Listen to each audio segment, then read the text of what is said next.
joy. Once every month, Chef Selassie Tadika organizes a one-off distinctive nomadic dinner somewhere in the country. Being a foodie, Kupwe couldn't wait to attend this one-of-a-kind dinner. I'm glad you could make it. Oh, thank you so much. Thank you. Listen, something smells scrumptious in We here. are working on a fantastic dinner for this evening. I cannot wait. Thanks for coming. Nomadic dining. That's an interesting concept. How does it work? The idea is that it's sort of a community of foodies that move from place to place, and the menu changes. So every month we change locations, change menus, start all over again. Kind of like the people in Africa, we kind of just keep moving. Like nomads. Exactly. Nomadic. Exactly. Okay, so Midunu, Yes. which is the name of your company. Yes. That's Let's Eat in Ewe, isn't it? Exactly. It's the short form of Midunu. Midunu, exactly. Yes. What made you choose? Ever since I was a child, sitting down at the table, my parents always said Midunu before we ate, and it was something that I just kept hearing around the household. And having spent some time in the States, one of the things that struck me that was very different and special, I think for Africa in general, is that we always invite people to join us to eat. We never eat alone. Right. So I thought that was something that I wanted to continue, and it's really about having the community, having the table, and actually bringing people back to the table. I love that, the communal aspect of it all. So as far as I know, most nomadic dinners have a theme. Yeah. Is there a theme for this evening? Yes, this evening it's actually Swahili cuisine. In general, we always have an African, I call it new African cuisine. So my idea is to make sure that we highlight all the culinary heritage in Africa that I think we don't really get a chance to see or think about. And I think just expanding beyond West Africa, moving it to Kenya. Without getting on a plane. Exactly.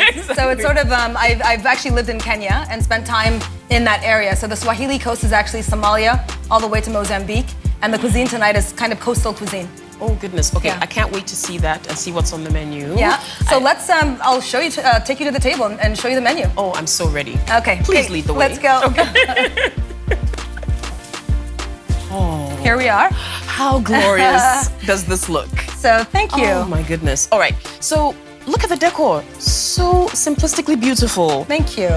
So it's gonna be 4 courses. Before we get started, as people arrive, we're gonna have sort of little appetizers, canapes, for them to have, and that's going to be curried sweet potato pancakes with some coconut chutney on it. Then we're gonna have little spoons that are gonna have, they're called peri-peri shrimp. It's a little bit spicy, a little bit lime, a little bit, cilantro, so just hits your tongue in all the right places. And very delicious, yes. Thank you. Then we're gonna have a pumpkin and coconut soup. Then there's a vegetarian option, which is sort of coconut mixed with some different vegetables. We have okra, we have green beans, and we have carrots, all local, actually, as well. Very nice. And then we actually have calamari, local calamari with green pawpaw as a salad with passion fruit. And then for the main course, we have a goat curry. I've even got some of the willy, kind of gonna decorate it there. So gotta keep it local, gotta keep it, from here as well. Yes. And that's gonna be served with the coconut rice puree. Look at how creative you're being with local food, locally grown, locally sourced food. Okay, making me hungry already. Yeah. But I want to find out, as elaborate and luscious as the menu is, are there any surprises for your guests that aren't on the menu? We always try to have a couple little surprises for people. Okay. Normally, we try to get a palate cleanser in there. So, after the goat curry, let's say, you need a little something to refreshen your taste buds before you go to dessert. Right. So we have something planned that's, not expected. People don't know it's there. Okay. And it's gonna be orange and cumin, actually.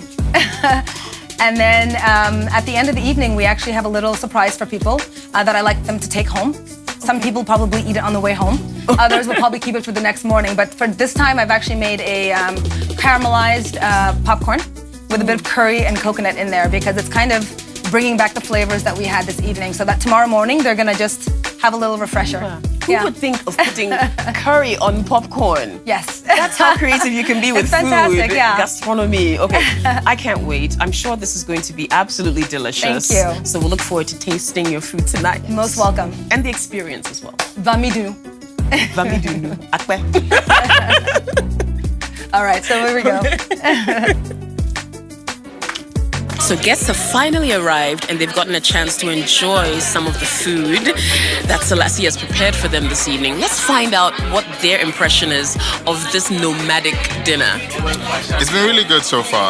I had a vegetable dish which had okra in it, and I was pleasantly surprised because every time I have okra, obviously it's fettudechi or some okra soup or something. So I was happy that I tasted something familiar that was cooked different. So.